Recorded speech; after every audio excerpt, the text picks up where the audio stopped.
It is great to be here. I've heard much about this organization through the years. You guys do amazing work here, and I think we heard that this morning. You have a great team doing great work. And I want to thank Nate and all the folks who worked on the redistricting process. I can't describe it any better than Nate just described it. There's a lot at stake. There's a lot of people who are involved. You got to be persistent to make sure that your interests are protected. And Nate was absolutely that for this community, and appreciate that leadership. And I think we can all agree on one thing, and that is we're glad that it's done. Actually, you say it only happens every 10 years, and I guess there is a downside to that. Like you said, you can only change it every 10 years, but there's also an upside. You only have to deal with it every 10 years. It's a tough process, and I appreciate that. And I'm very excited about the way the 9th District came out and the opportunity to represent it. And Nate hit right off the top what is the most important thing to me about being an elected official, and that is representing people. That is what matters to me, number one. A whole lot of issues, and I'll get to some of them in a minute, but the number one biggest responsibility that I have as a member of Congress is to make sure that the people in my district feel like they have a voice in Congress. That's why we're called a republic, not a democracy. Democracy would mean everyone would vote on everything all the time, and it just practically wouldn't work. So you elect people to be your voice. But the only way to do that is to make sure that those people are listening to you and doing the outreach necessary to make sure that they know what the community needs. Now, it's not a seamless process. The community every once in a while disagrees on what they want and what they need. So you got to listen to a lot of people, and you got to balance that. But I'll tell you, my number one biggest priority is to make sure that the people in my district feel like they are heard, that they have a voice, that we are responsive. I have done that I did that in the 33rd District in the State Senate back in the day, in the 9th District that I've had for the last 15 years, and I will continue to do that. And we've been doing some very aggressive outreach to the new portions of the district. Getting a great response. We're already working on a variety of different issues that are important to the district.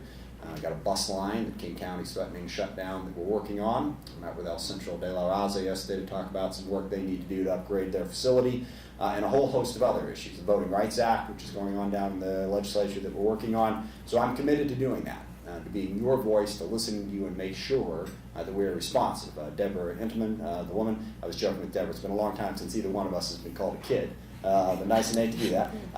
Deborah is a field representative in my office, has been for the last 6 years, and in charge of the community outreach for us. But more than anything, you got a problem, we want to try to solve it, and I want to emphasize that's not just limited to federal issues. Certainly I do a lot of work on federal issues, but I consider myself to be a leader of this community.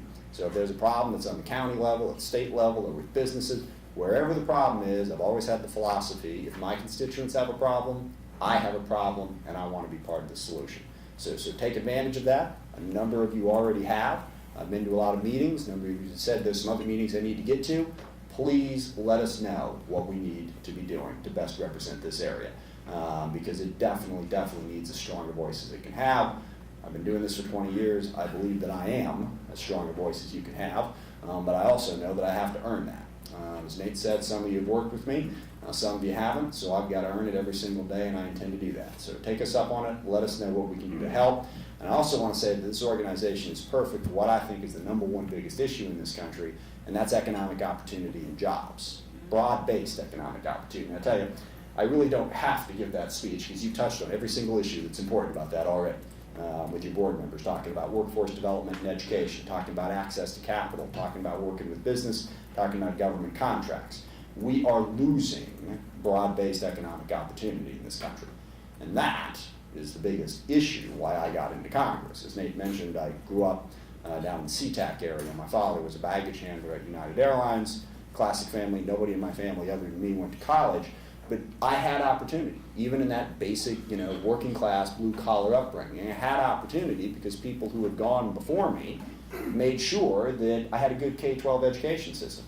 My parents didn't worry about what school to send me to. We lived here, you go to the school down there, walk. And I got a decent education. When I wanted to go to college, there was grants and loans, and I worked. I worked at a variety of different jobs throughout all of my education.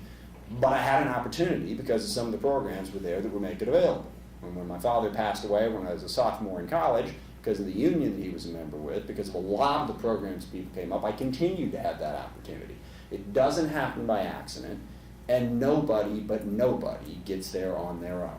They get there because of a strong community making sure that everybody has opportunity. And our country hasn't always had the best record on that. Whether you're talking, minorities, blue-collar women, we have had discrimination throughout the history of this country, and we still do. And if you're going to make sure that there's broad-based opportunity, you've got to recognize those communities that are being discriminated against, and you have to stop that, and you have to help them. Because what's always struck me about that is whenever I'm working on a problem, I like to have a simple philosophy. In any given campaign, you've got 3 things going for you and 3 things going against you, and your job is to maximize one and minimize the other.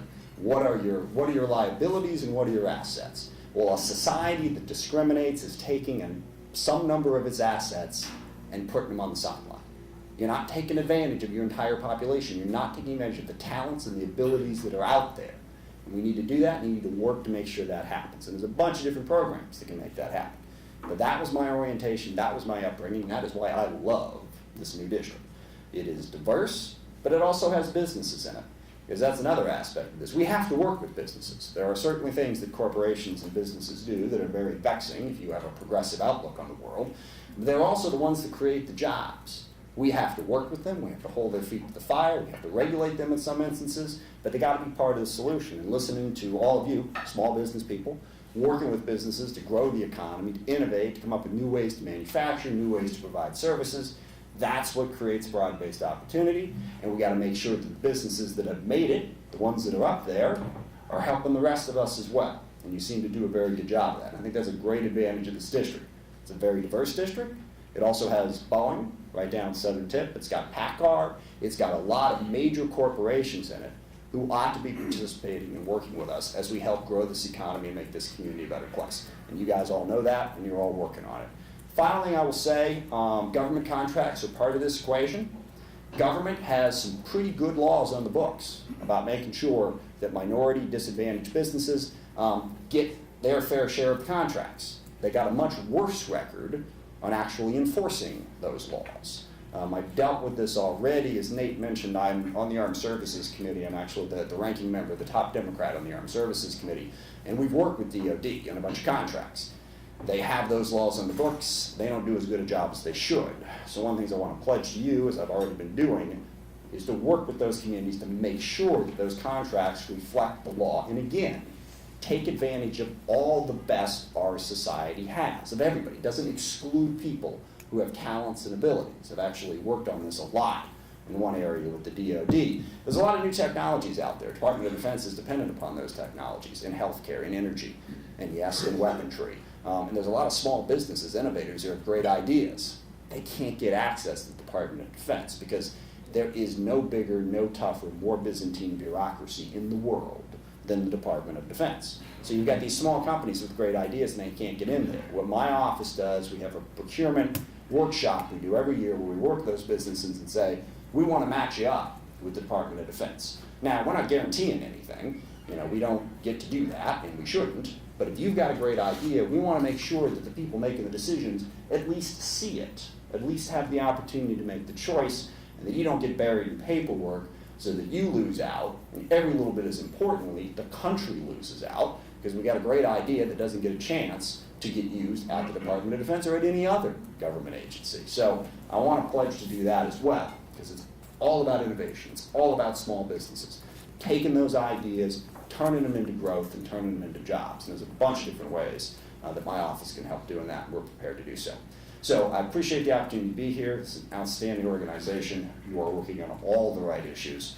I won't get into my workforce development education speech, but that is a critically important piece of all this as well. Let me know what I can do to help. So thank you for the chance to be here this morning. I don't know if you wanted me to take any questions. Questions? Any? Ken? I guess one of the things I would add to what Nate wonderfully said is I can remember during the previous presidential campaign when President Obama came and spoke at the Wano Theater, I guess, by Westfield and Centerland. And you were the one that was the primary introducer of President Obama, and that was early on in the campaign. I'll say thank you for that. Yeah. Now, I'm very happy to support the president. I don't think there's a single person in this room who hasn't occasionally been frustrated over the course of the last 3 years. These are tough times, but I think he's done a good job and deserves our support. Fred? Thank you.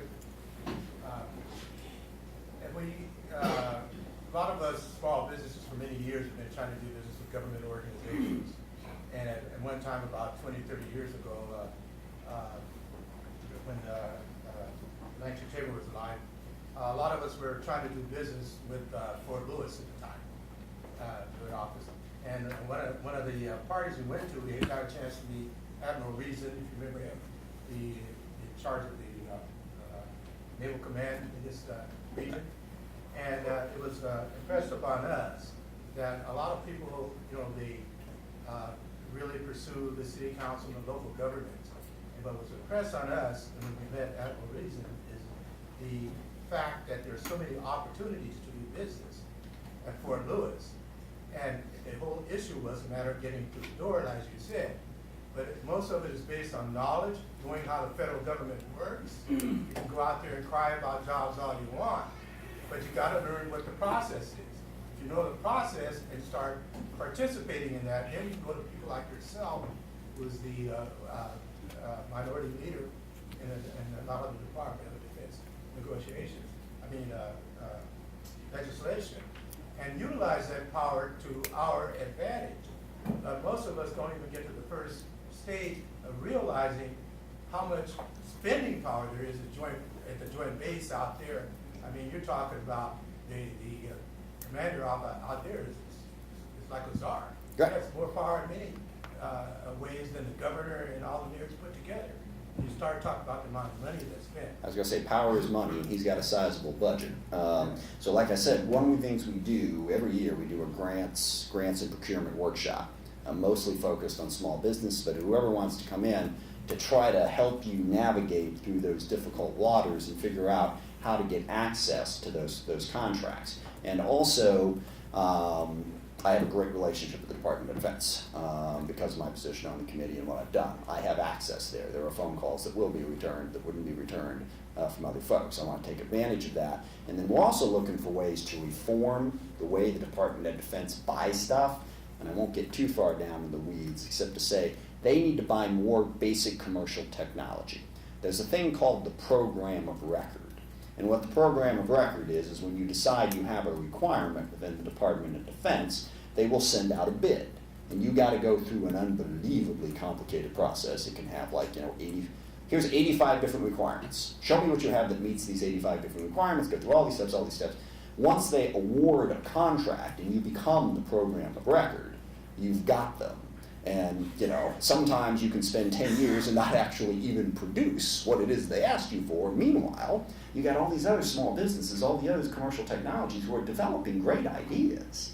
And they're out because I want to get off the program of record and I want to do more commercial off-the-shelf stuff. So the small business comes up and says, hey, I see you're working on this. Here's something I got that you can get in there and make it available to the DoD. So we want to help with that in any way we possibly can. Thank you. Sorry, thank you very much. Can I just one thing? I always like to emphasize that I see there's a lot of other hands up. Contact us anytime. We've got a lot of stuff to do today. I respect that. But please, not your only opportunity to tell me what you want me to be working on. Contact me, contact Deborah. I also work very closely with Nate. You tell Nate, he'll tell me. Use me as a resource anytime. Thank you.